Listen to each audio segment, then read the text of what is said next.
The Paul Leslie Interviews. Ladies and gentlemen, we are joined by one of the true greats in jazz guitar, Bucky Pizzarelli. Welcome. Thank you so much for being here. Oh, thank you. I think most stories are best from the beginning. What was life like growing up? Well, I grew up in a grocery store in Paterson, New Jersey. My father had one, and we lived behind the store. And we had all these customers, and we had a million laughs. And I used to deliver orders and make like 75 cents all day for 10 cents and a quarter, and maybe less than a buck by the time the day was over. But we had a million laughs, and we had a lot of fun. And would we be wrong to assume that Pizzarelli is Italian? No, you're yeah. Oh, yeah. My mother was born in Italy. Was music a very important part of your life? Very important, because every Sunday my two uncles would be over with their banjos, and they played till from 12 noon to 6 o'clock at night. And we were all joining in. I wanted to join in, so they showed me a few chords, and I joined in with them. Can you remember the first time you picked up an instrument? No, it was then when my uncles bought me a guitar, an old Gibson round hole guitar. I was the happiest guy in the world. Could you put it into words? What is it about the guitar that is exciting? Well, you can carry it around. It's not like a piano. It stays in the house. But a guitar is a beautiful instrument, and I think it's my favorite instrument. What guitarists influenced you the most? Oh, a lot of them. Charlie Christian from Benny Goodman's band, and Django Reinhardt from France. And more recent was Tony Mattolo, Al Caiola. And I did a lot of studio gigs with those guys, and I saw them in action. Boy, they knew what they were doing. Did you ever see Django Reinhardt in concert?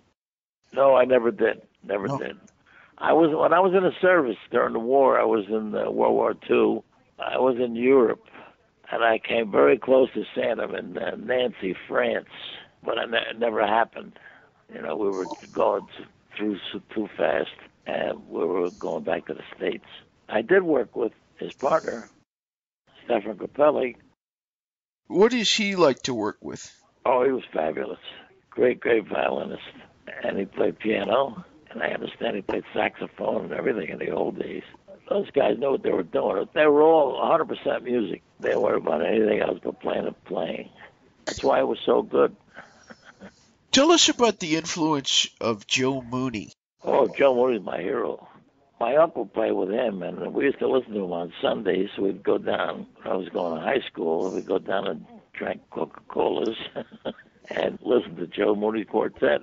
And the music today is still the best in the world. If you ever hear any of his records? I haven't, not yet. Oh, you look them up. I will. Joe Mooney Quartet. Just accordion, guitar, bass, and a clarinet. What are your recollections of the first time you went into a recording studio? Well, that was very exciting. I can't remember the first time I was with Vol Monroe's band, I think. And there was a recording strike in those days, except for we made records for the servicemen, you know. And I just joined the band and sat down and played what I was supposed to play, and I was the happiest guy in the world, especially when you heard a playback, you know. Tell us about joining the Tonight Show band. How did that come to be?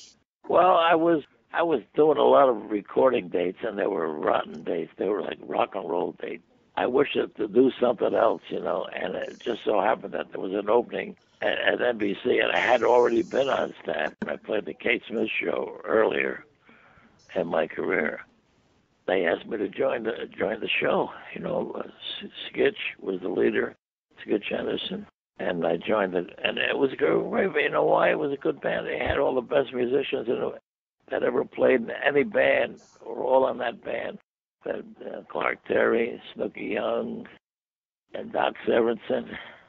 It was sensational. And we were featured a lot. You know, sometimes they had where the comedians didn't want to go on because it was too late. They'd ask you to play a solo, and you get up there and play a solo nationwide. That was a big help for my career.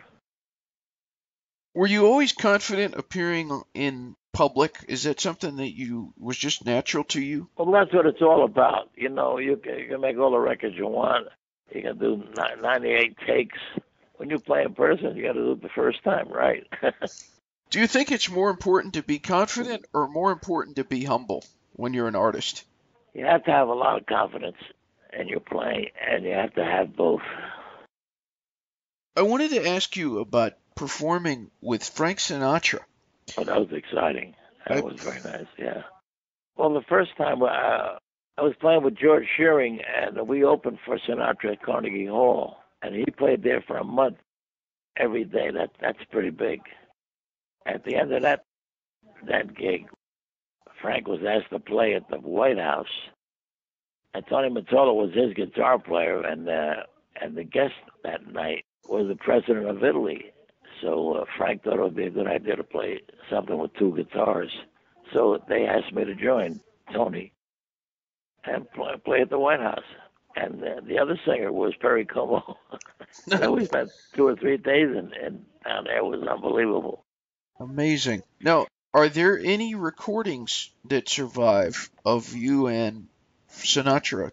Yeah, there are a few. In fact, I got a couple of residuals because I saw his name listed there on one of the albums I had made with him. And they probably used that in a movie or something. Every time they do that, they always pay. They give you some money for being in the band. There are so many great, great artists that you perform with. I mean, everyone from Benny Goodman to Les Elgart. I Yeah. mean, you could just go on all day. Who has been the most thrilling? Well, you know, the most fun I had was with Dion and the Belmonts. They were very good. I did a lot of records, but I did the first 3 or 4 million-seller records for Laurie Records. And they always called me to get a little group together, and it was always about 5 or 6 guys, that's all. And we had a lot of fun playing with them. Sinatra was always funny, you know. We always had a lot of fun with him. Benny King, I did Benny King's record with George on My Mind with, who made that? Was George on My Mind. Ray Charles? Ray Charles, yeah. Ray Charles. Wow. What was he like personally? Oh, great. He had somebody whispering the lyrics in his ears while he was playing. But he made a statement on that record. Absolutely. It's like you've passed music on because your sons, Martin, your son, John. Oh, yeah, well, for sure. Well, that's the way we were brought up. I hate to say it, but the music today stinks. But because there's no melody, there's no harmony, no chord. You know, when you hear Cole Porter songs, you hear good chords, great melodies, you know. But that's all disappearing now. Everything's on one note, and it's bang, bang, bang, and it plus your eardrums. Yeah. You just mentioned Cole Porter. Tell me some of the composers that you feel have created the best Well, music. all of them. You name them, man, and I'll tell you about them. They're all great. I think the greatest one was Dave Grusin. Dave Grusin, yeah. Yeah. Oh, he was unbelievable. What about Irving Berlin? What do you think of his Oh, contribution? sensational. Sensational. You talked about some of the very memorable artists that you've worked with. What about the most memorable recording? I don't know. The most memorable, I think, was with Vaughn Monroe when we made Riders in the Sky. Oh, yeah? Yeah, we had Don Costa was one of the arrangers in the band, and he also played guitar. And we had to get another guitar for that arrangement. We were going zoom to the zoom to the zoom all over, and we rented a guitar at a house shop for Don Costa, who was a fabulous guitar player and a great arranger. And we played that thing in one afternoon in Chicago. We were on the road, and the night we played that Riders in the Sky on the gig, we had to play it 3 times. The people went bananas when they heard it. What about Ed Lobb? Ed Lau was one of my students way back and over 40 years ago. And he bought a 7-string guitar the same week I bought mine. And he knows how to play it. And now you perform with him as a duo. Oh, yeah. We with 2 7-string guitars. It's different than 2 regular guitars. So we have an extra low note. Does it make you very proud to have your student on stage with you, performing with you? Oh, it certainly does. When you think back about all of the experiences of your life, what are you most proud of? I'm proud that I'm still playing because we're adding new things to the guitar music. What is the best thing about being Bucky Pizzarelli? Well, I had nothing to do with that. It's a family thing with us, you know. My son plays and I play, it's always music. I think that's the best thing. It keeps you young. So my last question is very open-ended. For anyone who's listening in, wherever they are, what would you say to them? Well, pick an instrument and practice. It's something liable to happen. It's something will happen.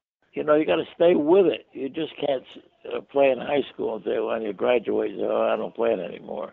You gotta stay with that instrument, whatever it is, whatever instrument you want to play. I'm lucky. I had a guitar and I got chords and melody. When you play a saxophone, you got just one melody, thinking about one note. I'm lucky in one way that I'm playing the guitar because I have harmony and melody, all going at the same time, like a piano. Thank you so much for sharing with us. Okay. I appreciate it. Okay. Thank you.